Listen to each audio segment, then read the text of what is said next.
ॐ जवाकसमसङ्काशं कश्यपं महादतिं धन्तारिणि सर्वपापघ्नं प्रणतस्मै दिवाकरम् ॐ दिव्यशङ्खतशारवं स्खलदर्णवसम्भवं नमामि शशिनं भक्ता शम्भुर्मकुटो भूषणम् ॐ भरणिगर्भसम्भूतं विद्युत्पञ्जसमप्रभं कौमारं शक्तिहस्तं च लिखिताङ्गं नमाम्यहम् ॐ प्रियङ्गुकौलिकाक्षेमं रूपेण प्रतिमं बुधं सम्मं सर्वगुणेपेतं नमामि शशिनं सुतम् ॐ देवतानां ऋषीणां च गुरुं कनकसन्निभं वन्दीभूतत्रिलोकेशं त्वां नमामि बृहस्पतिम् ॐ हिमकुन्दमृणालाभं द्वैतानां परमं गुरुं सर्वशास्त्रप्रभक्तारं भार्गवं प्रणमाम्यहम् ॐ नीलाञ्जनचयप्रखं रविसुतं महाग्रहं छायाया गर्भसम्भूतं वन्दे भक्ताशनिश्चरम् ॐ अर्धकायं महाघरं चन्द्रादित्यो विमर्दकम् सिंहिकाया सुतं रुद्रं त्वं राहु प्रणमाम्यहम् ॐ पलालोधूमशङ्काशं ताराग्रहो विमर्दकम् रुद्रं रुद्रात्मकं क्रूरं त्वं केतु प्रणमाम्यहम् ॐ आदित्यादि नवग्रहेभ्यो प्रणमाम्यहम्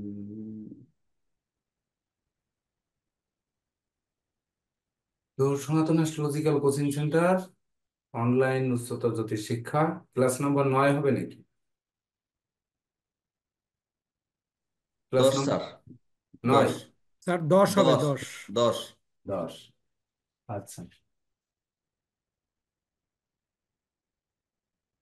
ক্লাস নম্বর 10। বিষয় হচ্ছে হাত ও হরোস্কোপ বিচারের পদ্ধতি। আমরা গত সপ্তাহে যেমন বই পড়া শিখলাম, এরকম হরোস্কোপ বিচারের কিছু পদ্ধতি শিখব। তো সেই পদ্ধতি যে আমাদের আনন্দ আগে লাগার দরকার, না লাগলে আমরা ঘরে বসে প্র্যাকটিস করতে পারছি না। তো যেহেতু আমরা অলরেডি ডিপ্লোমা পাশ করে বেরিয়েছি, তো আমাদের এখন প্র্যাকটিস সবাই কম বেশি করছি। তো সেই করার জন্য বিশেষ করে আমাদের এই হরোস্কোপ বিচারের পদ্ধতিটি কোন কোন দিকে নজর রাখতে হবে, এটি আমাদের আজকে শিখতে হবে। তো সেটি যদি শিখি তাহলে আমাদের একটি হরোস্কোপ দরকার, আর আপনারা দেখতেই পাচ্ছেন যে একটি হাতও রয়েছে। তো তো একটি হরোস্কোপ তৈরি করার জন্য একজনের জন্ম তারিখ বলবেন, যে কোনো একজন জন্ম তারিখ বলেন। 26 স্যার। 26। একজনে বলেন মাস, একটা মাসের নাম বলেন। 10। 10। একজনে বলেন একটি সাল।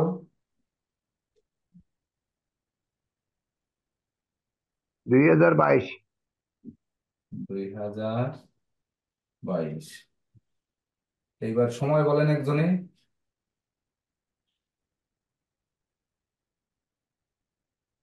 বলেন। দুপুর 12টা 30। দুপুর 12টা 30 PM। জন্মস্থান ঢাকা না?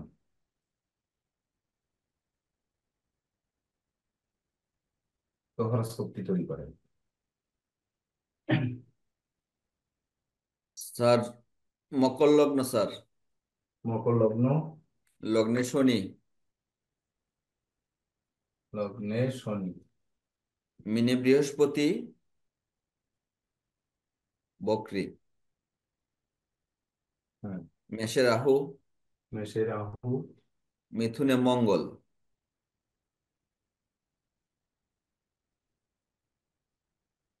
মিথুনে মঙ্গল, কন্যায় বুধ, দগ্ধ, কন্যায় বুধ, দগ্ধ পর্যন্ত আমরা শিখে পারিনি, তারপরেও দিলাম। হ্যাঁ, তুলায় রবি, চন্দ্র, শুক্র, কেতু। রবি, চন্দ্র, শুক্র, কেতু, চন্দ্র কেতু। কেতু দগ্ধ। এবার দশা কিসের দশা? দশা বৃহস্পতির দশা স্যার, বৃহস্পতি অন্তর্দশা। বৃহস্পতির দশায়, বৃহস্পতির অন্তর্দশা। সে জন্মগ্রহণ করেছে প্রথম দশায়। আচ্ছা, ঠিক আছে।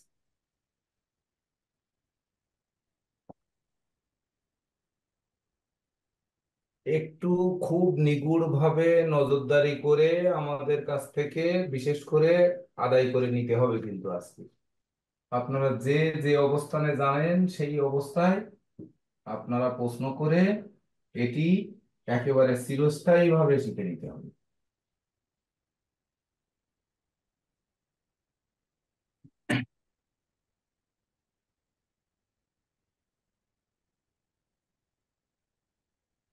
যেমন প্রথমে আমাদের দেখতে হবে যে একটি লোক যখন এলো, 22 সালে যেহেতু জন্ম, তাহলে একে বাবা মা সঙ্গে নিয়ে আসবে, এটি আমাদের মাথায় রাখতে হবে।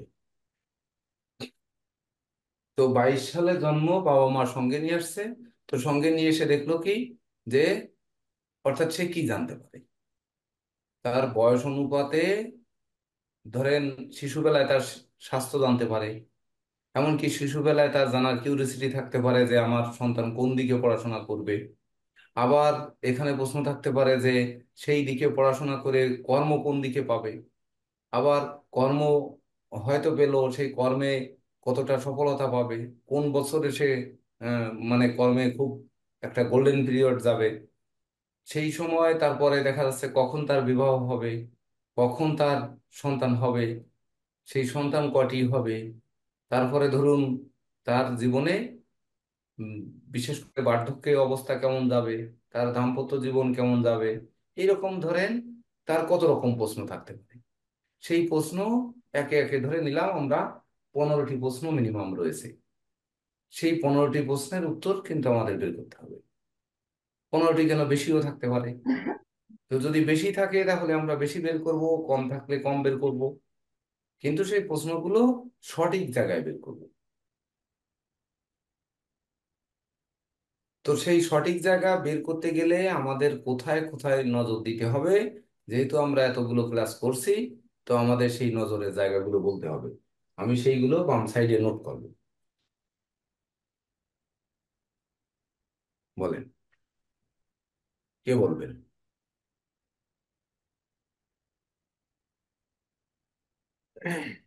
স্যার প্রথমে আমরা প্রথমে নজর দিব স্যার লগ্নে, যেহেতু লগ্নপতি লগ্নে বসে আছে, তাও শনির মতো গ্রহ।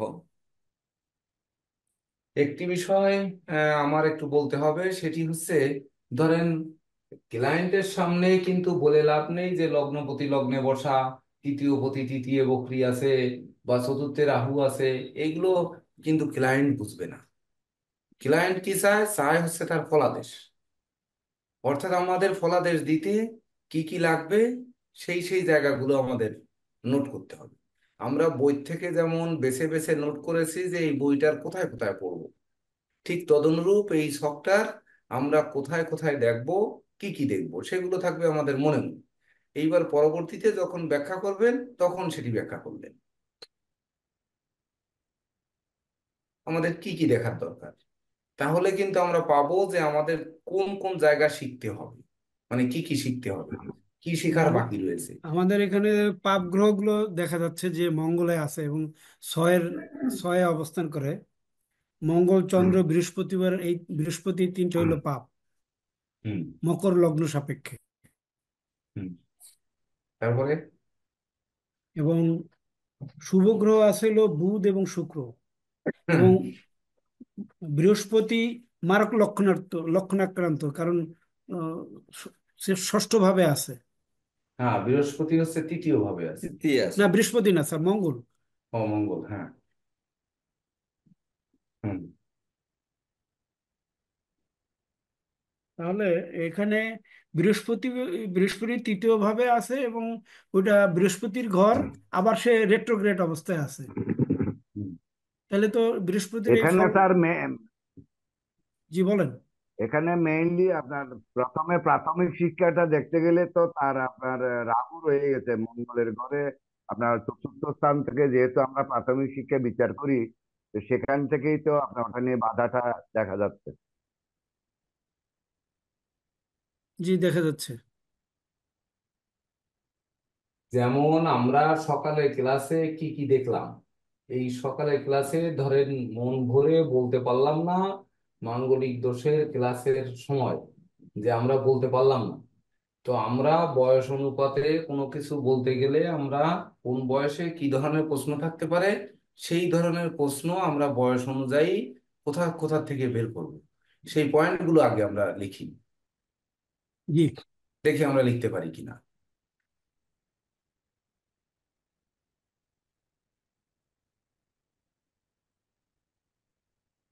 বয়স অনুপাতে প্রথমে দেখবো শরীর স্বাস্থ্য। হ্যাঁ, দেখলাম শরীর স্বাস্থ্য। তাহলে শরীর স্বাস্থ্য দেখতে গেলে আমরা কোন কোন ঘরে নজর দেব? দেখেন, প্রথমে দেখবো আমরা শরীর স্বাস্থ্য, এখানেই লিখি নাকি? আচ্ছা,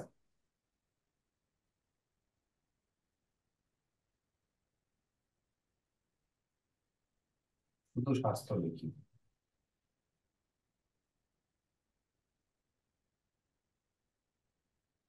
স্বাস্থ্যের জন্য আমরা কোন কোন ঘর দেখবো ওখানে? লগ্ন দেখবো। আর আর কিছু দেখবো? লগ্ন লগ্ন ষষ্ঠ ষষ্ঠ অষ্টম ঘর। অষ্টম দেখবো স্যার, ষষ্ঠ অষ্টম দেখবো স্যার, তাহলে যেহেতু লিখলাম লগ্ন আগে। ড্যামেজ। হ্যাঁ, তাহলে আমরা 1 দেখবো, 6 দেখবো, 8 দেখবো। আর দেখবো। হ্যাঁ। স্বাস্থ্যের পরে কি দেখবো? আমরা বিদ্যা দেখবো নাকি? হ্যাঁ, স্যার তাহলে হ্যাঁ। ফোর্থ। স্বাস্থ্যের হুম। জন্য স্বাস্থ্যের কত জন্য যেহেতু শিশু শিশু শিশু যেহেতু তার চতুর্থ কর্ত দেখতে হবে, যেহেতু শিশু। হ্যাঁ, প্রাথমিক শিক্ষার ঠিক। চতুর্থ ঘর দেখতে হবে। হ্যাঁ, তাহলে ফোর্থ শিক্ষার স্যার জন্য আমরা 4 নম্বর ঘর দেখবো।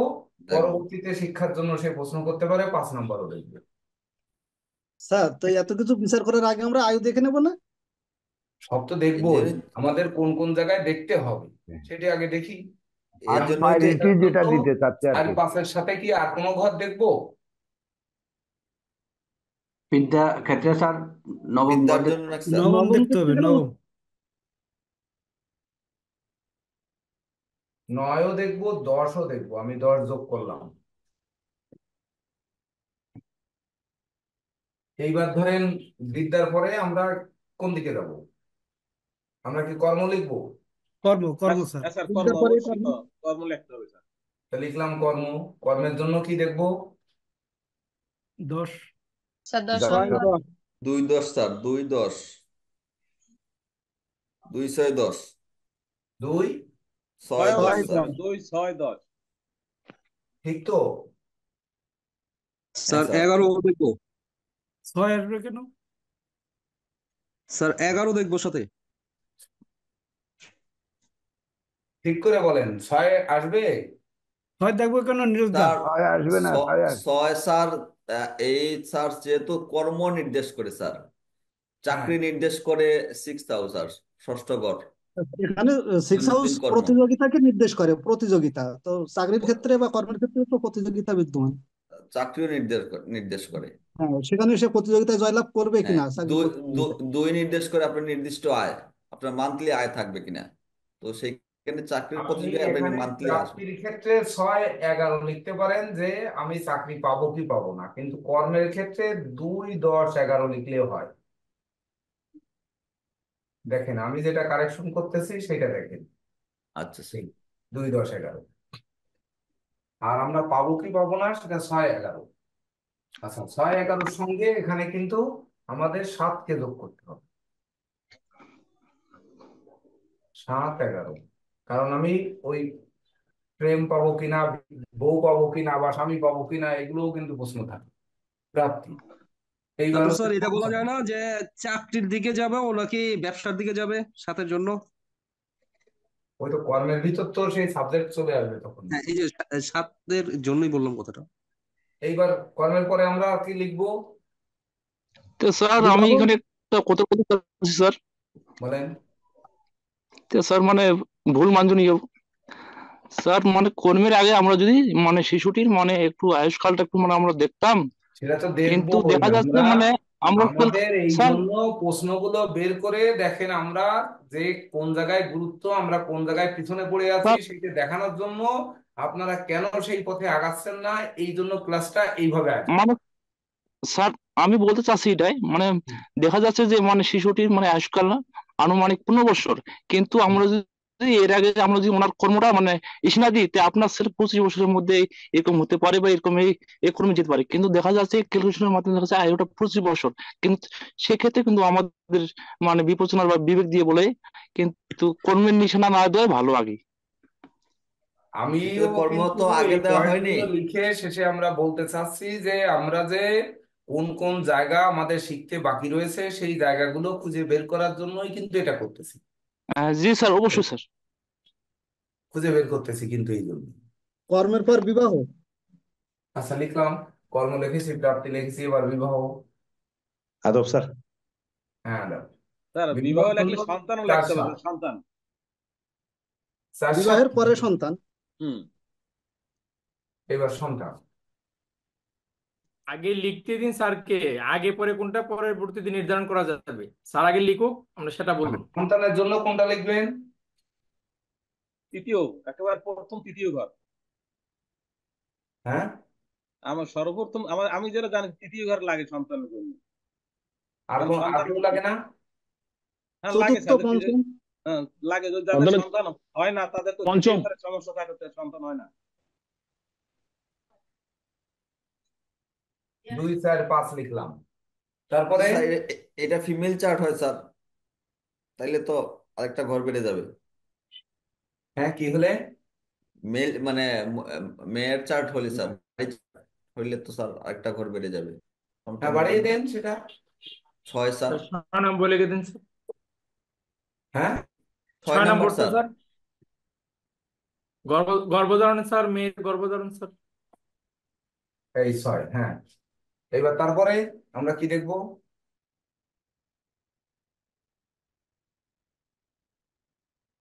বলেন। তারপর তো আবার দাম্পত্য বার জীবন দেখবো বার স্যার। দাম্পত্য জীবন, দাম্পত্য জীবন কেমন যাবে?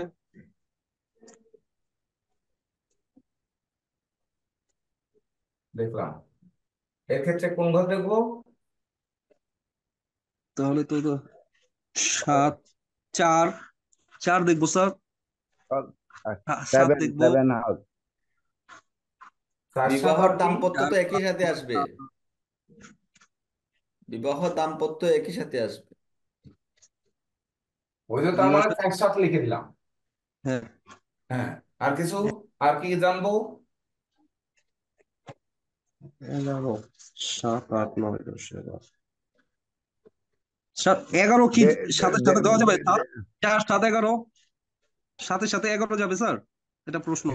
সেটা যদি যায় তাহলে আমরা পরবর্তীতে নেব। যে ওই যে যেহেতু আপনার ওই বলেন। সাতের ফলাফল হচ্ছে, সাতের ফল দিবে হচ্ছে 11 ওই হিসেবে, এই জন্য বলছিলাম স্যার। আর কি জানবো আমরা? আচ্ছা, স্যার গুরু দীক্ষা নিয়ে একটা প্রশ্ন থাকে স্যার। বলেন। আহ, দীক্ষা দীক্ষা। কখন তীর্থ ভ্রমণ হবে কিনা স্যার? একটু বয়স্ক মানুষ ভ্রমণ আসলে যাত্রা। জিজ্ঞেস করি তীর্থ ভ্রমণ হবে কিনা। হ্যাঁ, ভ্রমণ প্রাপ্তি। যাত্রা। ভ্রমণ বা যাত্রা, শুধু তীর্থ না, ওই ভ্রমণ যাত্রা, বিদেশ বিদেশ এইসব। এটা কোন ঘর দেখবো? তার নবম ভাব, আর দ্বিতীয় দ্বাদশ ভাব, স্যার। দ্বাদশ ভাব। তৃতীয় নবম দ্বাদশ। 3 9 12। আর কি দেখবো? তারপর স্যার এটা দেখা যায় স্যার কারাবাস হবে কিনা বা আইনগত সমস্যা ভবিষ্যতে। মামলা। মামলা জি শত্রু। স্যার। হ্যাঁ, স্যার কত দ্বাদশ নম্বর ঘর দেখবো? 6 8 12।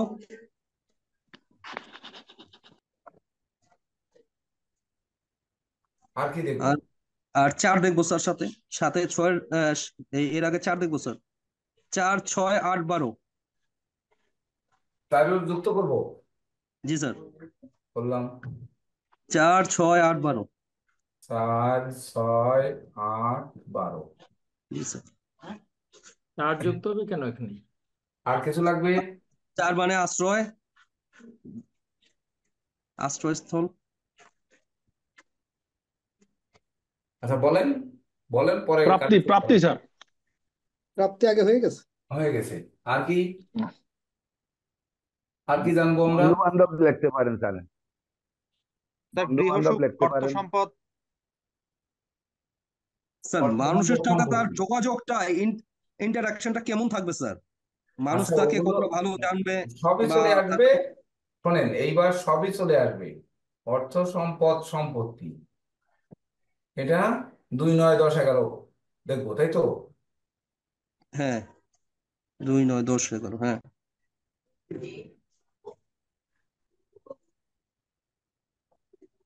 2 9 10 11। কিন্তু আমাদের এই যে ঘরগুলো দেখবো, তার আগে আমাদের এখানে কত কি শেখার রয়েছে দেখেন। যেমন আমাদের বলতে হবে, এইবার কিন্তু আমরা সিলেবাসে যাওয়ার জন্য বলতেছি, এই ক্লাসের আয়োজন করা কিন্তু যে বই পড়া আপনাদের দেখানো হয়েছে, আর হচ্ছে আমাদের সিলেবাসটা কিভাবে হয়, কেন হবে, গুরুত্ব গুরুত্ব কোন কোন জায়গায় গুরুত্বপূর্ণ, সেই জায়গা অনুযায়ী গুরুত্বের গুলো কিন্তু আগে আমাদের শিখতে হবে। তো গুরুত্বের জায়গা কি? এই সব গেলে প্রথমে দরকার এই জাতকের স্বাস্থ্য। স্বাস্থ্য মানে তার আয়ু। প্রথমে দরকার আয়ু বিচার করা, তার দুর্ঘটনায় কোনো বিপর্যয় রয়েছে কিনা, বা কোনো ঘাতক ব্যাধি রয়েছে কিনা, বিশেষ কোনো কিছু রয়েছে কিনা, সেটি আগে তার আয়ু দরকার। আয়ু বিচার যখনই করতে যাব, আয়ু বিচারের সঙ্গে আমাদের জানতে হবে ওই পাতাকি দৃষ্টি, মানে বিশেষ করে দৃষ্টিকাল, এগুলো কিন্তু দেখতে হবে। তারপরে ধরেন ওই সান্নালী চক্র লাগবে, নবতারা চক্র লাগবে, মানে উম, একেবারে, এবং দশান্তর্দশা লাগবে। এই 4টে জিনিস লাগবেই, তাছাড়া হবে না। যতভাবেই আয়ু বিচার করেন না কেন, এই 4টে জিনিস লাগবে। তাহলে সেই যে 4টে জিনিস লাগবে, সেই 4টে জিনিস কিন্তু আমরা এখনো শিখিনি। হ্যাঁ শিখেছি, আমরা নবতারা শিখেছি, সান্নালী চক্র শিখেছি, আর ধরেন আর কিছু শিখিনি। আমাদের এটা কিন্তু দরকার প্রথম। দ্বিতীয় কথা হচ্ছে যে আমরা যখন বিদ্যা বিচার করব, তখন আমাদের লেখাপড়া কোন দিকে হবে, সেই যে দিকে একদিকে লেখাপড়া করে সে আর একদিকে কর্ম করবে কিনা, তার জন্য আমরা কিন্তু সেই দিক ভ্রষ্ট হবে কিনা দিক নির্ণয় গুলো শিখবো, তাই না? এমনকি কর্ম কোন দিকে হবে, কোন দিকে ব্যবসা হবে, এটি জানার দরকার আছে না? অবশ্যই স্যার। তাহলে তার জন্য আমরা দিক জানি, এটা যে রাশি অনুপাতে দিক জানি আর গ্রহ অনুপাতে আমরা দিক জানি। তো সেই অনুযায়ী আমরা দিক নির্ণয় করলে কি আদৌ সেই দিকে যাবে? এখানে আমার কিন্তু একটা প্রশ্ন রয়েছে, যে নাকি এর আলাদা কোনো নিয়ম নীতি রয়েছে। আচ্ছা গেল। এইবার বিদ্যার জন্য যেমন সে দূরে যেয়ে লেখাপড়া করবে, না কাছে করবে, না বিদেশ করবে, না স্বদেশ করবে, এরকম প্রশ্ন থেকে যাবে। এবার কর্মের ক্ষেত্রেও কর্ম দেশে করবে কি কর্ম করবে, এমনকি কি ব্যবসা করবে, দেশে করবে দেশের বাইরে করবে, কোথায় করবে, এই জায়গা কিন্তু আমাদের খুঁজে বের করতে হবে। তাহলে জায়গা বের করতে গেলে আমাদের সেখানেও একটা জটিলতা কিন্তু রয়েছে। তারপরে ধরেন আমরা কি পাবো আসলে, এই ছেলেটাকে লেখাপড়া শিখাবো, বা তাকে ভালো খেলনা দেব, ভালো মন দিয়ে চলবো, শিশু সুলভ আদর সমাদর দিয়ে তাকে বড় করব। বড় করার পরে আমাদের প্রাপ্তি কি? আমাদের শেষ জীবনে বৃদ্ধাশ্রমে দেবে, না শেষ জীবনে আমাদের কিছু খেতে পড়তে দেবে, আমাদের মান সম্মান রাখবে কি রাখবে না, এগুলো কিন্তু একটা প্রশ্ন, যে আমরা কি পাবো সেখান থেকে, বেনিফিট কি। ওই যে মানুষ বলে যে ক্ষণস্থায়ী ফল পেতে গেলে গাছ লাগান, আর দীর্ঘস্থায়ী ফল পেতে গেলে সন্তানকে লেখাপড়া শেখান। তাহলে এই যে সন্তানকে লেখাপড়া শেখাবো দীর্ঘস্থায়ী ফলের জন্য, সেই ফলটা আমরা পাবো কি পাবো না? তাহলে সেক্ষেত্রে আমাদের কি দেখতে হবে? দেখেন,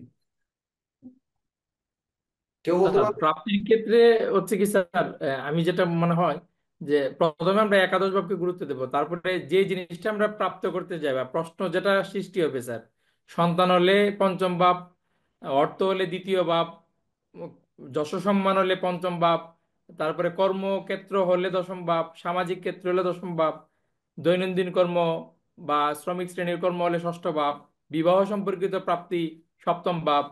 এইরকম একাদশ ভাবটা প্রাধান্য থাকবে। আর যে ভাব রিলেটেড প্রশ্ন হবে সেই ভাবটাকে যুক্ত করে আমরা অবশ্যই প্রত্যেক কিছু বিচার করার আগে লগ্ন ভাবটাকে দেখে নেব, লগ্নের কতটুকু ক্ষমতা আছে বা কতটুকু মানে সামর্থ্য আছে লগ্নের। হুম। তো হ্যাঁ, আমরা দেখবো, ঠিক আছে। এখানে কিন্তু আমাদের ওই যে প্রাপ্তির জন্য ধরেন যেমন বিবাহের জন্য নবাংশ দরকার। তো নবাংশটা কি আমরা জানি? ধরেন নবাংশ আমরা বের করতে পারি? না স্যার, কেউ পারি শিখিনি না, এখন। না? পারি না, না না পারি? পারি না। কিছুটা স্যার পারি স্যার। নবাংশ বের করা মানে এমন কোনো কঠিন নয়। ধরেন আমরা একটু মুখে বলে যাই, এখানে ওই নবাংশে যাওয়ার দরকার। মানে ও, চর রাশিতে কোনো গ্রহ থাকলে যে ডিগ্রি থাকবে, তার নিজের ঘর থেকে যত ডিগ্রি থাকবে তত ডিগ্রিতে যে তাকে বসিয়ে দিতে হবে। স্থির রাশি হচ্ছে তার নবম ঘর থেকে, সেই রাশির নবম ঘর থেকে যত ডিগ্রি থাকবে সেখানে যাবে। আর জাতক রাশি কি তৃতীয় ঘর থেকে মনে হয়? তার তৃতীয়, পঞ্চম করতে। না পঞ্চম স্যার, ঘর। পঞ্চম। পঞ্চম ঘর থেকে যত ডিগ্রি থাকবে তত ডিগ্রিতে বসিয়ে দিতে হবে। ধরেন বসিয়ে দিলে আমরা নবাংশ শক্তি পাবো। এটা আমরা তৈরি করতে পারবো, এটা 5 মিনিটের কাজ। ধরেন শিখিয়ে দেওয়া, এটা এমন কিছু না। কিন্তু আমরা নবাংশ থেকে যে ফলটা পেতে হয়, যেমন বিবাহের ক্ষেত্রে নবাংশের একটা গুরুত্ব, সেই গুরুত্বটা আমরা এখনো পর্যন্ত বুঝে পারিনি। কোনো চটক বিচারে আমরা এখনো নবাংশের যে গুরুত্ব সেটা আমরা এখনো দেখে পারিনি। তাহলে নবাংশটি আমাদের শেখার দরকার। আমি বলতে চাচ্ছি যে বই পড়বেন, বইয়ের কোন কোন জায়গা পড়বেন।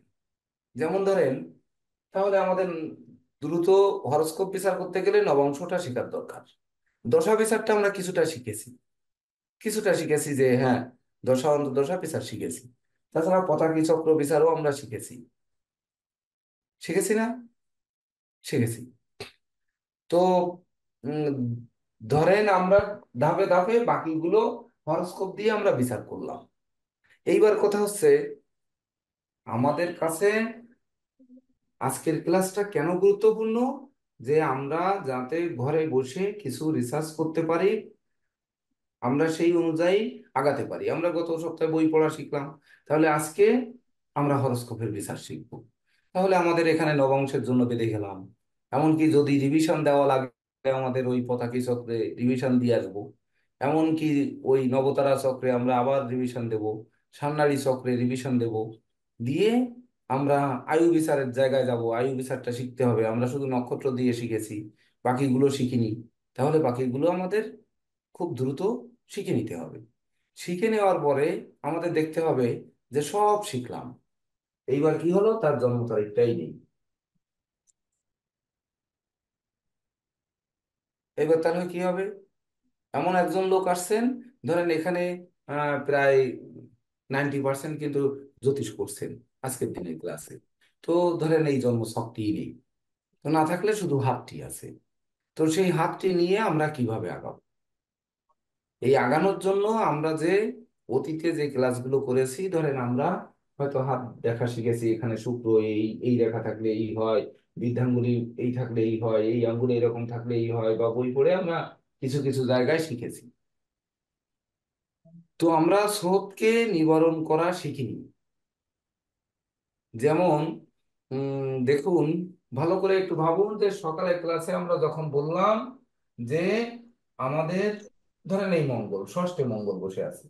তো ষষ্ঠে মঙ্গল বসে আছে মিথুনের শক্তিশালী হয়ে।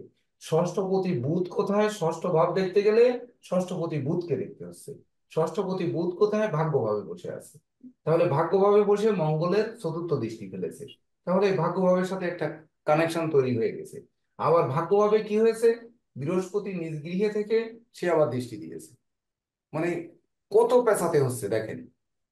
আর তার ভিতর যদি আমরা নিয়ে আসি যে এর সঙ্গে দশাংশ দশা আনবো, এর সঙ্গে ওই নবাংশ বা দশমাংশ পরে যায়, দশমাংশ আগে দরকার নেই, বা ধরেন আপনার ওই যে পতাকি চক্র, এত কিছুকে যদি আমরা একবারে জড়ো করি, তাহলে আমরা এটি বিচার করতে গেলে কত সময়ের প্রয়োজন সেটাও কিন্তু আমাদের ভাবতে হবে। কিন্তু এখন আমরা ছোট নই, আমরা কিন্তু জ্যোতিষশাস্ত্র অনেক শিখে ফেলেছি। তাহলে এখন হচ্ছে আরো হার্ডি দিকে যে আমরা শিখবো, তো সেই নজর কোথায় দেব? আপনাদের উপর নির্ভর করবে যে আপনারা কেমন শিখবেন, সিলেবাসটি আপনারাই তৈরি করবেন, মানে এরকম হয়ে যাবে। বুঝাতে পেরেছি আমি? আমাদের বাধা কোথায়? যেমন ধরুন, আমি একটি হাতে দেখাই, এই যে ভাগ্য রেখাটি ব্লু কালে দেওয়া আছে, ধরেন ভাগ্য রেখাটি আমার এই শিরোরেখার নিচে এসে রয়েছে। আমার হাতের সকল ক্ষেত্র ভালো, ভাগ্য রেখাটিকে আমার আর একটু বড় করতে হবে। আমরা তখন কিভাবে করব? অনেক সময় আমরা যে ভুলগুলো করি, সেই ভুলগুলোর জবাব নিয়ে কিন্তু আমাদের পড়া শুরু করতে হবে যে এই এই দিকে আমরা পড়াশোনা করব। যেমন ধরেন রবি রেখা এসে এতটুকু আছে, আর নেই, আর রবি রেখা নেই, তো রবি রেখাটিকে বড় করতে হবে, হয় বড় করতে হবে, নচেত রবি রেখা না রাখতে হবে, অথবা রবি রেখা রবির ক্ষেত্র ভালো করতে হবে। তো ধরেন আমরা ভালো করব, তো রবিকে আমরা যখন ভালো করব, তখন এই রবিকে ভালো করতে গেলে আর কেউ কি আমাদের চেপে ধরছে কিনা, এই এদিকগুলো কিন্তু দেখতে হবে। একটি গ্রহকে যখন বাঁচাতে যাব, যেমন আমরা কি করি, যে একটি উম, ক্ষেত্র খারাপ রয়েছে, এই ফলাদেশটা খারাপ রয়েছে, ঠিক আছে, তার একটা প্রতিকার দিয়ে ওই জায়গাটাকে ভালো করে নাও। ভালো করতে গিয়েও যে ভালো হয় না, অনেক সময় আরো মন্দ হয়ে যায়। সেই মন্দত্বের হাত থেকে আমরা বাঁচার জন্য কোন কোন দিকে যাব বলেন? আমরা ডিপ্লোমা করে অলরেডি 10 নম্বর ক্লাসে পদার্পণ করেছি, এটাই কিন্তু আপনাদের সিলেবাস। একটু ভাবুন।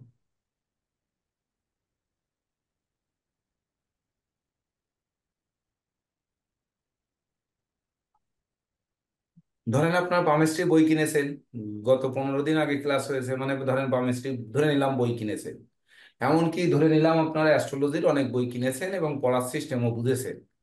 তাহলে পড়তে গিয়ে আপনারা, যেমন পড়তে গেলে আমরা ধারাবাহিকভাবে এই এই জিনিস বই থেকে বাদ দেব আর এই প্রয়োজনীয় অংশ পড়ব, এটি আমরা একটি সংকল্প করেছি যে আমরা এই জায়গায় পড়ব। কিন্তু একটি ছক দেখতে গিয়ে আমরা এতদিন কি শিখেছি? লগ্ন ভাব থেকে আমরা বিচার করব যে মকর লগ্ন সাপেক্ষে শনি হচ্ছে পাপ গ্রহ এবং মারক গ্রহ, সে লগ্নে বসে আছে এবং সে লগ্নে বসে তার তৃতীয় দৃষ্টি দিয়েছে, সপ্তম ভাবে তার সপ্তম দৃষ্টি দিয়েছে, আর হচ্ছে দশম ভাবে তার দশম দৃষ্টি দিয়েছে। তো এই যে দশম দৃষ্টি দিয়েছে, তাহলে কি হবে? তৃতীয় ভাবে শনি দৃষ্টি দিছে, আমরা বলবো যে তার ভাই বোনের সাথে মতানৈক্য হবে, এমনকি তার ধৈর্য সাহস মনোবল কমে যাবে, নেতৃত্ব কর্তৃত্ব কমে যাবে, কারণ বৃহস্পতি বক্রী এবং তার উপর শনি দৃষ্টি দিয়েছে। আর কি বলবো, যে সপ্তম ভাবে শনি রয়েছে, আমরা ব্যাখ্যা দিলে দেখেন যা শিখেছি সেটা আমরা ব্যাখ্যা দেবো কি, যে সপ্তম ভাবে শনির দৃষ্টি রয়েছে, তো শনির দৃষ্টি থাকার কারণে তার হয়তো বিবাহে বিলম্ব হবে, দাম্পত্য জীবনে কিছু অশান্তি হবে, এমনকি তার দেখা যাচ্ছে জীবন সঙ্গী হয়তো কর্ম পেতে কষ্ট হবে বা কর্ম পাবে না। তাই বলে জীবন সাথী কর্ম পাবে না, যে কর্ম করে না সে কিন্তু আরো কর্মের থেকে বেশি শ্রম দিয়ে থাকে। অনেকের ঘরে জীবন সঙ্গী আছে, দেখবেন যে সে সার্ভিস করছে না, কিন্তু সার্ভিস করছে না, সে আপনার সবার আগে উঠছে, উঠে তারপরে সে রান্না করছে, রান্না করার পরে বাচ্চাকে খবগব দুটো খাওয়ায় নিয়ে ডানা ধরে নিয়ে স্কুলে যাচ্ছে, স্কুলে যে স্কুল থেকে নিয়ে আবার পথে ঘাটে কোথাও কিছু খায় নিয়ে কোচিং এ যাচ্ছে, কোচিং থেকে আবার দেখা যাচ্ছে বাসায় আসছে, বাসায় এসে কোনো রকম একটু স্নান করায় নিয়ে আবার কোচিং এ দৌড় দিচ্ছে, বা হয়তো প্রাইভেট টিউটর আসছে তার কাছে নিয়ে বসছে, সেখান থেকে আবার সন্ধ্যাবেলায় নিজে পড়াতে বসছে, ওদিকে আবার পরিবারের জন্য রান্না করছে, আবার খাওয়াচ্ছে, আবার সবার শেষে ঘুমাতে যাচ্ছে। তো আমরা 8-10 ঘন্টা যে সার্ভিস যারা করি বা ব্যবসা করি সেই 8-10 ঘন্টা করছি, তারা কিন্তু 10-12 ঘন্টা করছে। তো তারা কি করবে, কেন করবে, কোন দিকে করবে, সেই দিকগুলোকে বের করতে আমাদের কি করতে হবে। তো আমরা শিখেছি যে শনি দৃষ্টি দিয়েছে তার জন্য এইগুলো হবে। বা আমরা ধরেন এগুলো নজর দিয়ে শিখেছি যে শনি শুধু দৃষ্টি দেয়নি, এখানে বৃহস্পতি পঞ্চম দৃষ্টি দিয়েছে, আর বৃহস্পতি তুঙ্গ ঘরে দৃষ্টি দিয়েছে, মানে মাইনাসে মাইনাসে প্লাস হয়েছে। এটুকু আমরা শিখেছি যে কিছুটা মাইনাস, সেখানে বৃহস্পতি নিজ গৃহে থেকে দৃষ্টি দিয়েছে, মানে কিছু শুভ হয়েছে। এটুকু কিন্তু আমরা শিখেছি। কিন্তু কোন জীবন সঙ্গী করবে এগুলো কিন্তু আমরা শিখিনি। অর্থাৎ কর্মজীবনে জ্যোতিষ কিন্তু আমরা শিখিনি। যেমন বিবাহ জীবনে জ্যোতিষ, কর্মজীবনে জ্যোতিষ, বই দুটির নাম লিখে নেন, এ দুটো কিনে নিয়েন। কর্মজীবনে জ্যোতিষ আর বিবাহ জীবনে জ্যোতিষ, রাইটারের নাম আমার মনে নেই, কিনে নিন। তো এইবার ধরেন এই শনি দশম দৃষ্টি দিয়েছে রাশির উপর, রাশির উপরে রাহু দৃষ্টি দিয়েছে, শনিও দৃষ্টি দিয়েছে, দুটি পাপ গ্রহ। রবি সে কিনা নিঃস্ত হয়েছে, শুক্র তার নিজ গৃহে বসে আছে, সেখানে আবার কেতু এসে আর এক ষড়যন্ত্র বাঁধিয়েছে। তো এই যে ষড়যন্ত্রগুলো বাঁধালো, সেই ষড়যন্ত্রগুলো বাঁধিয়ে কি করছে এখানে। তাহলে যখনই সপ্তম পতি বিচার করতে যাচ্ছি, সপ্তম ভাব, তখন আমরা শিখেছি যে সপ্তম পতি দশম ভাবে রয়েছে, তাহলে সেখানেও আমরা নজর দিতে শিখেছি। কিন্তু নজর দিয়ে আমরা কিন্তু তার কর্ম কোন দিকে, আর কোন কর্ম করবে, কোন সাবজেক্টে লেখাপড়া করবে, এই জিনিসগুলো কিন্তু আমরা শিখিনি। মানে রোগ হলে কোন রোগ হবে সেটা কিন্তু আমরা শিখিনি, সরাসরি কথা, বুঝলেন। আমরা শিখেছি হয়তো ওই ভাবপতির রোগগুলো, যে এই ষষ্ঠ ভাবের ভাবপতি রোগগুলো শিখেছি। কিন্তু ভাবপতির যে রোগগুলো বাদে তার যে আরো কোনো রোগ ব্যাধি হতে পারে, বা কোন বয়সে কোন রোগ হতে পারে, সেটি কিন্তু আমরা শিখি।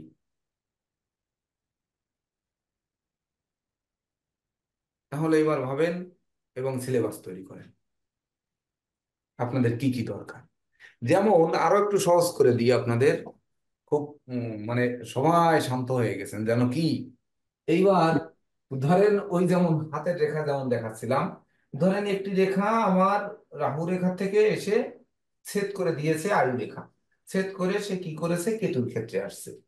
তার মানে রাহু থেকে প্রবল বেগে একটি রেখা এসে কেতুকে আঘাত করেছে। এমনকি শুধু আঘাত করেনি, এ বেরিয়ে এসে ধরেন শিরোরেখা বা ভাগ্য রেখাকে কেটে বেরিয়ে গেছে। এক্ষেত্রে আমরা কি করি, যে রাহুর ক্ষেত্র থেকে রেখা আসছে, রাহু রেখা আমাদের ভাগ্য রেখাকে, শিরোরেখাকে কেটে দিয়েছে, মানে মস্তিষ্ক কেটে দিয়েছে, মানে বলি দিয়ে দিয়েছে সহজ বাংলায় যদি বলি। আর ভাগ্যকে কেটে দিয়েছে মানে সৌভাগ্যটুক সব কেটে নিয়ে গেছে, বা শত্রুতে ক্ষতি করেছে, বা হয়তো তাবিজ কবজ করেছে, বা হয়তো ভাগ্যের জায়গায় কালো পর্দা দিয়েছে, যে কোনো ভাবে ভাগ্যের বিড়ম্বনা সৃষ্টি করেছে। তো সেই বিড়ম্বনাকে সেট করে বেরিয়ে যাওয়ার জন্য কি করো, একটা রাহুর একটা গোমেদ পাথর দিয়ে দাও। তাহলে কি হলো, ওই রাহুটা শক্তিশালী হয়ে আরো তির্যক বেগে রেখাটিকে সামনের দিকে ঠেলে দিল। ঠেলে দিয়ে কি করলো, ওই ব্যক্তি আবার মঙ্গলের দিকে নিয়ে গেল, এই রেখাটিকে টেনে আরো মঙ্গলের দিকে নিয়ে গেল। তখন জড়ালো কতগুলোকে, দেখেন রাহু যেখানে রয়েছে সেখান থেকে আয়ু রেখা, মানে অষ্টম ভাবকে বেচ্ছেদ করেছে প্রথম। তারপরে হচ্ছে ভাগ্য রেখা, মানে নবম ভাবকে ড্যামেজ করেছে। প্রথম অষ্টম ভাবকে ড্যামেজ করেছে, পরে নবম ভাবকে ড্যামেজ করেছে, তারপরে হচ্ছে তার মঙ্গল মাঙ্গলিক শক্তিকে ড্যামেজ করেছে। তো এই তিনটি ক্ষেত্রের উপর দিয়ে গেছে রেখাটি। আমরা যে ভুলটি করি, তো শিক্ষার ক্ষেত্রে যদি ভুল করি তাহলে কেমন হবে, যে ধরেন আপনাদের বাড়ির উপর থেকে আমার বাড়ির জল যাবে, আমার বাড়িতে বৃষ্টিতে জল হবে, সেই জলটা আপনার বাড়ির উপর দিয়ে যাবে, আপনার বাড়ি নিচু, আপনার ওখান থেকে যাবে, কিন্তু ধরেন গড়িয়ে যাবেই, আপনি ঠেকাতে পারছেন না, আপনাকে বেড়া দিতে হবে, হয় সেখানে বাদ দিতে হবে, আর নচেৎ জল যেতে দিতে হবে। তো আজকে একটু একটু করে জল যাচ্ছে, যেতে যেতে ভবিষ্যতে তো বড় খাল হয়ে যাবে, তখন তো ক্ষতি আপনারই। তাহলে আপনার সেই যে ক্ষতি, এই ক্ষতিটা আপনি কেমনে পোষাবেন? তাহলে বাদের সামনে বাদ দিয়ে দেবো। তো বাদ দেওয়াটা কি সমাধান? বাদ দিলে তো আপনি আপনার সেফটিটা নিলেন, কিন্তু আমি জলে ডুবে মরলাম। এবার আমি জলে ডুবে মরলামই না, ধরেন আমার জল অন্য দিক থেকে গেল, নাই গেল, আমি ওই বাড়ি ছেড়েই দিলাম, কিন্তু সমাধান কি দুজনের মধ্যে হলো? হলো কিন্তু না। না স্যার, না না স্যার, স্যার, হয় না স্যার। সমঝোতা হলো না। হ্যাঁ, তো আমাদের দুজন কে কে, একজন হচ্ছে ভাগ্যফল প্রত্যাশী আর একজন হচ্ছে জ্যোতিষ। এই দুইজনের মধ্যে আগে মানসিক স্যাটিসফাইড দরকার। তো ওই মানসিক স্যাটিসফাইড এর জন্য আমাদের, বিশেষ করে আমরা যখন বই পড়ব, তখন কিন্তু এইরকমই লেখা থাকবে যে বৃহস্পতির ক্ষেত্র থেকে রেখা নেমে এসে শিরোরেখা ছেদ করে আয়ু রেখায় টাচ করেছে। তার মানে কি, ওটি বৃহস্পতির ক্ষেত্র থেকে রেখা নেমেছে, অথবা আয়ু রেখা থেকে রেখা উঠে বৃহস্পতির ক্ষেত্রে উঠেছে। ধরেন যে কোনো দিক থেকে উঠেছে বা নেমেছে, ধরলাম বৃহস্পতির ক্ষেত্র থেকে নেমেছে, আর আয়ু রেখার থেকে উঠলে তো শুভ। ঊর্ধ্বগামী রেখা আমরা শিখেছি যে আয়ু রেখা থেকে ঊর্ধ্বগামী যে কোনো রেখা মানেই শুভ, এটা আমরা কিন্তু শিখিয়েছি। এইবার ধরেন সেই একই রেখা বৃহস্পতির ক্ষেত্র থেকে নেমেছে না উঠেছে বুঝতে পারিনি আমরা, হয়তো বুঝতে পারিনি বা পারছি না, বা নেমেছে।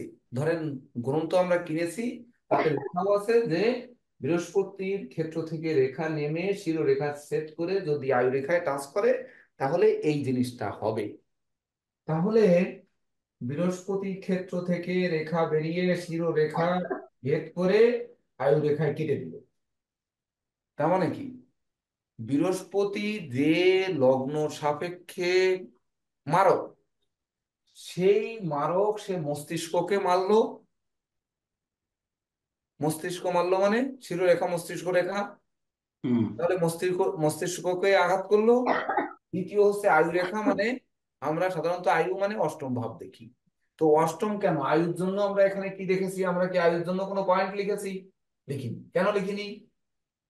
শাস্ত্রতে দেখলাম আয়ুর জন্য কোন কোন ভাব দেখবো, বলেন। স্যার আয়ুর জন্য তো স্যার আমরা লগ্ন ষষ্ঠ অষ্টম দেখতে হবে স্যার, লগ্ন অষ্টম তো অবশ্যই। লিখলাম 1 আর 8 দেখবো অবশ্যই। তাহলে যদি 1 আর 8 দেখি, তাহলে আমাদের এই যে শিরোকে সেট করে এসে আয়ু অষ্টমকে সেট করে দিল, তাহলে এর লগ্নটা কোন লগ্ন হতে পারে সেটি আমাদের অনুধাবন করতে হবে। করে তারপরে কিনা আমাদের বইটি পড়তে হবে। আগেরটি যদি বোঝেন সহজভাবে, যে মঙ্গল থেকে রেখা বেরিয়ে, রাহু থেকে রেখা বেরিয়ে আয়ু রেখা সেট করে ভাগ্য রেখাকে সেট করে শিরোরেখাকে সেট করেছে, ঠিক তদনুরূপ আমি শুভ রেখা দিলাম বৃহস্পতির ক্ষেত্রে নেমেছে। কিন্তু কোন লগ্ন সাপেক্ষে বৃহস্পতি মারক এমন কি কোনো লগ্ন নেই? আচ্ছা স্যার। আছে কিন্তু। আচ্ছা স্যার। কুম্ভ লগ্ন, তাই না? কুম্ভ লগ্নে কি বৃহস্পতি মারক না? হ্যাঁ স্যার। মনে হয়। কুম্ভ, তারপরে বৃশ্চিক লগ্ন। বৃষ্টিগত স্যার 12। হ্যাঁ ধরেন আছে। তাহলে এই ধরেন কুম্ভ লগ্নে বৃহস্পতি মারক, তাহলে বৃহস্পতি শিরোরেখাকে এবং আয়ু রেখাকে ভেদ করেছে। তাহলে ওই যে আয়ুর জন্য আমরা 1 আর 8 দেখতেছি, তাহলে 8 তো আমার আয়ু রেখা, শিরোরেখা তাহলে 1, 8 তো নিশ্চিত আয়ু রেখা, এর তো আর ভুল নেই নাকি? হ্যাঁ স্যার। হ্যাঁ স্যার। হ্যাঁ হ্যাঁ, স্যার। তাহলে হ্যাঁ। শিরোরেখাকে আমরা ধরলাম, দুটি রেখা ভেদ করেছে মানে শিরোরেখাকে ধরলাম আমরা 1, এক। এক। অর্থাৎ লগ্নের ঘর। তাহলে জি আমাদের স্যার। 1 কে আঘাত করেছে আর হচ্ছে 8 কে আঘাত করেছে। তাহলে আটকে 1 আর 8 কে বাঁচাবো, না আমরা এই বৃহস্পতিকে ঠেকাবো? বৃহস্পতিকে আমাদের লেখা ঠেকাই। বই পড়ে আমরা মনে রাখবো কিভাবে, এমনকি বই কোথা থেকে পড়তে হবে সেটি বোঝালাম। বই পড়ে কিভাবে আমরা অনুধাবন করব, তার জন্য চট জলদি কি করলাম, কিছু যোগ পড়ার জন্য যোগ আমরা ছবি এঁকে এঁকে আঁকবো, ছবি এঁকে এঁকে এঁকে এঁকে 10টা করে যোগ পড়বো। কিন্তু 10টা করে যোগ গত 15 দিন আগে পড়তে বলা হয়েছে। ধরেন আমাদের তো এখানে 80-90% লোকও কিন্তু 10টা করে যোগ আমরা দেখিনি, দেখিনি। ইভেন কি একদিনও কেউ 10টা যোগ পড়েছে কিনা সন্দেহ, এটা কিন্তু সন্দেহ রয়ে গেছে। কিন্তু এখন যদি আমাদের উচ্চতর শিক্ষায় যেতে হয় তাহলে অবশ্যই কিন্তু আমাদের পড়তে হবে।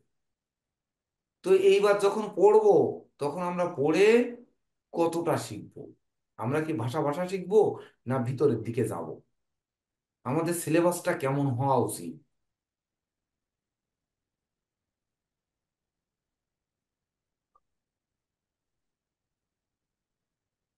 বলে কে বলতে পারবেন? একটু সহযোগিতা করেন। বলুন নীরজদা, বলুন, আমরা সহযোগিতা করেন। আমরা নীরজদা, যেভাবে শিখতেছিলাম আমরা কি ওইভাবে ভাষা ভাষা শিখে যাব না ভিতরে প্রবেশ করব? কথা হচ্ছে আপনার ভিতরে প্রবেশ করব। তাহলে ভিতরে প্রবেশ করতে গেলে আমাদের কি সহায়ক হিসাবে গ্রন্থাদি কিভাবে পড়বো, বাসায় বসে আসলে হোমওয়ার্কের প্রয়োজন আছে কিনা, কি কি যে বিষয়ে আমাদের শিখে আসতে হবে, এটি আমাদের দরকার না? না হলে শুধু এই যে ক্লাস করা হবে, আসলে ক্লাস করে কি এর ফল কিছু হবে কি হবে না, এটা হচ্ছে আমার প্রশ্ন। পড়াশোনা করলে স্যার টিটু যেভাবে স্যার জিনিসগুলো বলেন, একটু টিটু স্যার বলেন। ধরাইলেন, একটু বুঝে আসলে তারপর ক্লাস করলে মজাটা পাবো স্যার, নাহলে ভাষা হয়ে যাবে এবং থাকবেও না কিছু। এইটুকু আমি বুঝতে পারছি আর কি। স্যার পড়া তো অবশ্যই যে কোনো বিষয়ের উপরে পড়া তো উত্তম, কিন্তু পড়লে কি স্যার বোঝা যায়? তো আমরা তো স্যার, আমি আমি আমার ব্যক্তিগত উপলব্ধি থেকে বলছি স্যার, ডিপ্লোমা ক্লাস কমপ্লিট 1 বছরে কমপ্লিট করার পর অনেক বই পড়েছি। তো তখনই আমি বুঝতে পারছি যে কিছু বই পড়ে বুঝতে পারছি আর কি, মানে সেই রকম একটা যোগ্যতা তৈরি হয়েছে। তো হায়ার ডিপ্লোমা পড়লে হয়তো আরো উন্নত বই আমি আমি পড়ে বুঝবো, আমি অন্যদেরটা বলছি না। আর জ্যোতিষশাস্ত্রে তো স্যার হাজার হাজার বই। তো এত বই মানে কতদিনে পড়বো আর কতদিনে শেষ করবো স্যার? এর জন্যই স্যার মানে জ্যোতিষ শিক্ষাটাকে বলা হয়েছে গুরুমুখী শিক্ষা। তো এখন স্যার গুরুমুখী শিক্ষা তো সরাসরি গুরুর কাছ থেকে শিক্ষা নেওয়ার সময় আমাদেরও নেই, আসলে গুরুরাও সেরকম শিক্ষা দিতে পারবে না সরাসরি, মানে একদম সামনাসামনি বসে সেই সময় আর হবে না। তো সেই অভাবটাকে পূরণ করার জন্য এই বাংলাদেশে আমার মনে হয় আপনি প্রথম এটার চিন্তা ভাবনা করছেন যে অনলাইনে যদি শিক্ষা, তো সেটা শুরু করছেন, আমরা এখানে যুক্ত হচ্ছি। আমার মনে হয় এই একটা ব্যাপারে সবাই আমাকে সাপোর্ট করবেন যে আমরা বই পড়ার চেয়ে আগে ক্লাসের যে শিক্ষাগুলো এগুলাকে কমপ্লিট দেওয়ার ক্ষেত্রে আমরা বেশি অধিক থেকে অধিকতর গুরুত্ব আরোপ করব। এখন যেমন আমরা যারা এখানে ডিপ্লোমা ক্লাসের আছে তারা বলছি 35টা ক্লাস হয়ে গেছে। 35টা ক্লাস যদি আপনার আত্মস্থ করতে মানে না পারেন, তাইলে আপনার ওই হাজার হাজার বই পড়লে আরো তো আওলা লেগে যাবে। আর আমরা যারা হায়ার ডিপ্লোমার ছাত্র আছি, 9টা ক্লাস চলে গেছে, যদি ওই 9টা ক্লাস যা হইছে সেটা যদি আমরা আত্মস্থ করতে না পারি, তাইলে তারপরে আরো এরকম 50টা বই কিনে পড়বো, তখন কোনটা বুঝবো কোনটা না, কোনটা আগে করব কোনটা পরে করব, এটা তো হবে না। তো গুরুমুখী বিদ্যা, আমি আমার অভিমত স্যার, আমি গুরুমুখী বিদ্যা গুরুর কাছ থেকে শিখতে চাই এবং আপনার নির্দেশিত পথেই থাকতে চাই আর কি স্যার। বইটির আমার এত ইয়ে নাই স্যার, বই নেই। বই আমি একজন জ্যোতিষের মানে শোকেজে এমনিতেও স্যার 50-100 পিস বই থাকা দরকার স্যার। এটা সৌন্দর্যের জন্য চেম্বারে সাজায় রাখতে হচ্ছে। উকিলের চেম্বারে যেমন স্যার 200-250 বই থাকে, এরকম একজন অ্যাস্ট্রোলজারের চেম্বারে বইটি থাকলে একটু সুন্দরই লাগে স্যার। তো অনেক অনেক বই স্যার সৌন্দর্যের জন্য কিনতে হয়, আবার মানসম্মত বই কিনলে সেটা একটা গুরুত্ব বাড়ে। আমি এটা মনে করি স্যার, কিন্তু শিখবো স্যার আপনার কাছ থেকে, শিখবো আপনার স্যার কাছ থেকে। বলেন, কে কি বলতে চাচ্ছিলেন একটু বলেন। আমি আমি 5-10 মিনিট আপনাদের কথাটা একটু শুনি। বলেন। আমি পাঁচ একটু বলি। মিনিট হ্যাঁ, বলেন। স্যার এই যে বই পড়ে যদি শিক্ষা, এটা হয়তো স্যার আমার মনে হয় 4% থেকে 5% হতে পারে। তা আমরা যারা আছে এখন, স্যার আমাদের যে বয়স, আমি ব্যক্তিগতভাবে মোটামুটি ওই আপনার থেকেই খুঁজে খুঁজে কয়েকটা বেশ কিছু বইয়ের নাম দিয়েছি। ওই পণ্ডিত আদি শাস্ত্রী থেকে বইয়ের নাম নিয়ে আমার কাছে না হইলেও 25-30টা বই আছে ন্যূনতম। আর আমার মনে হয় এখানে যারা আছে আমার চেয়ে বই বেশি পড়ছে না। আমি 3 বছর যাবত যত বছর বই পড়ছি পড়ে আসলে দেখছি ব্রেন নষ্ট হয়েছে।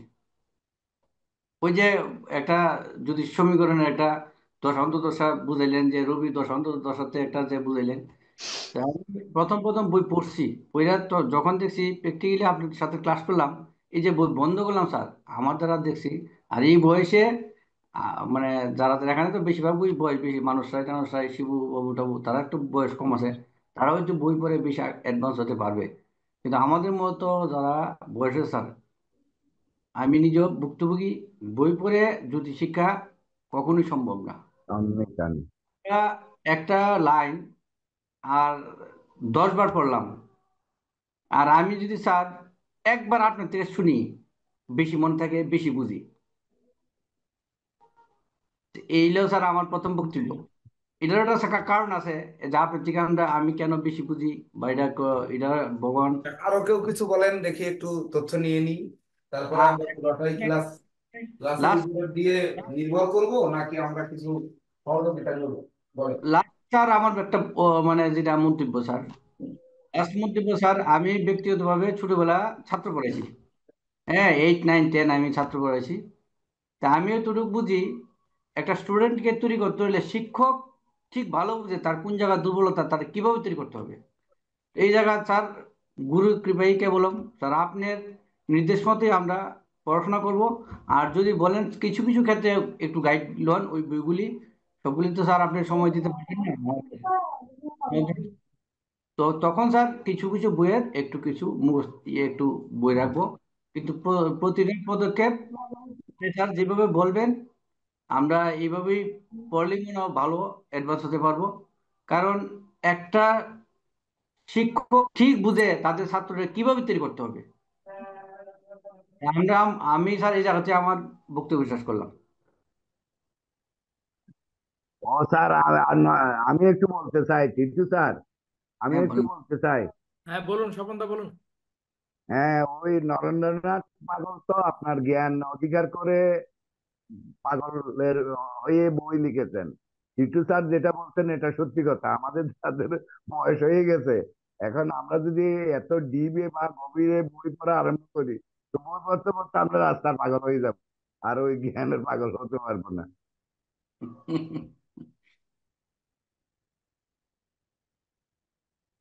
নিউজদা বলেন। নীরজ স্যার বলেন। আমার এখানে আজান দিচ্ছে, আজানটা শেষ হলে বলবো, আচ্ছা, কথা শোনা যায়। ততক্ষণ আমি বলি। বলেন।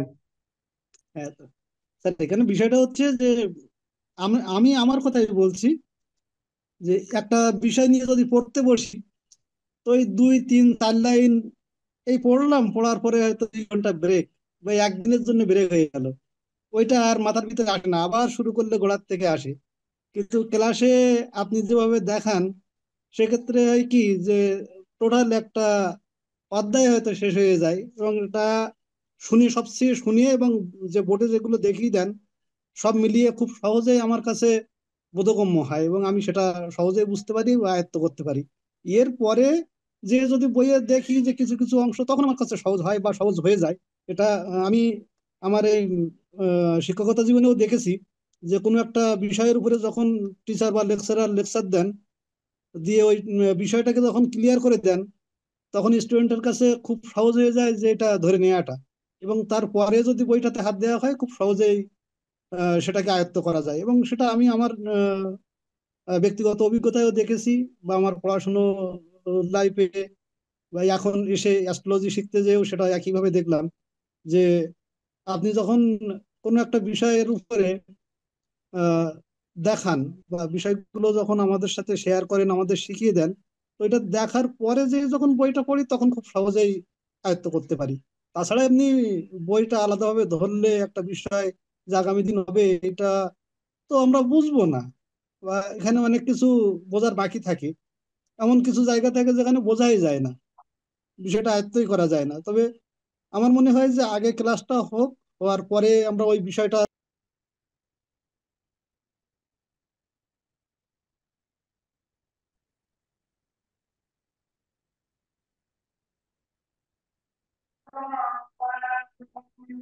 দেখ, আমার এখানে আজান শেষ হচ্ছে না, তারপর আমি একটু বলি স্যার। আমি যেটুকু বুঝি স্যার, আমার কাছে বইয়ের কালেকশন অতি নগণ্য। এখানে যারা আছেন সবার কাছে কালেকশন আছে, আমার সেই সুযোগ হয়নি। তো আমি মনে করি বইটা একটা জাস্ট একটা সহায়ক ভূমিকা পালন করে মাত্র। আর যেহেতু জ্যোতিষ শাস্ত্র একটা শাস্ত্র, গণিমুখী বিদ্যা, গুরুর আলোচনা থেকে বইয়ে যাওয়া যায়, কিন্তু বই থেকে আলোচনায় আসা যায় না। গুরু নির্দেশ দিচ্ছেন, গুরু বুঝিয়ে দিচ্ছেন, গুরু লেকচার দিচ্ছেন, সেটা বইয়ের সাথে গুরু বললে পর গিয়ে বইয়ে গিয়ে খুঁজে পাওয়া যায়, তার আগে কিন্তু খুঁজে পাওয়া যায় না। আমি খেয়াল করে অনেকটা এরকম দেখছি। দ্বিতীয় কথা হচ্ছে এখানে মানে গুরুর বিষয়টা মুখ্য। তিনি কি বলতেছেন, আমি এখন পর্যন্ত যতই বই ঘাটাঘাটি করছি না কেন, ক্লাস থেকে যা নিয়েছি, একটা দিনের ক্লাস, 1 ঘন্টার ক্লাস, 15 মিনিটের ক্লাস বা 5 মিনিটের আলোচনাও যতটা গুরুত্ব নিছে, এই একটা বই পড়ে সেই ততটুকু জ্ঞান আমি অর্জন করতে পারিনি। এই জন্য আমার কাছে এটা আমি মনে করি যে গুরু ছাড়া এই শাস্ত্র থেকে উদ্ধার অসম্ভব, এবং গুরুই জানেন তার শিষ্যকে কি দেওয়া দরকার, কিভাবে দেওয়া দরকার। এখানে কোনো শিষ্যই তার সিলেবাস তৈরি করতে পারবে না যদি গুরু সিলেবাস নিজে না তৈরি করেন। এটা এই আমার কথা হচ্ছে স্যার। আমরা কি একদম। শিখবো আমরা জানি না, আপনি কি শিখাবেন স্যার, সেটাই আমরা শিখবো। হ্যাঁ, এবার তাহলে আমি কিছু কথা বলি। দেখেন, আমাদের আয়ু থেকে স্বাস্থ্য, বিদ্যা, কর্ম, প্রাপ্তি, বিবাহ, সন্তান, দাম্পত্য, ভ্রমণ, মামলা, অর্থ, যতগুলো ঘর লিখেছি মানে কোনো ঘর বাদ নেই, এত জায়গায় নজর আমাদের দিতে হবে। তাহলে আমাদের চোখগুলো কেমন হওয়ার দরকার, যে সেই চোখগুলো কোনো জায়গা থেকে যেন চোখ বেরিয়ে না যায়।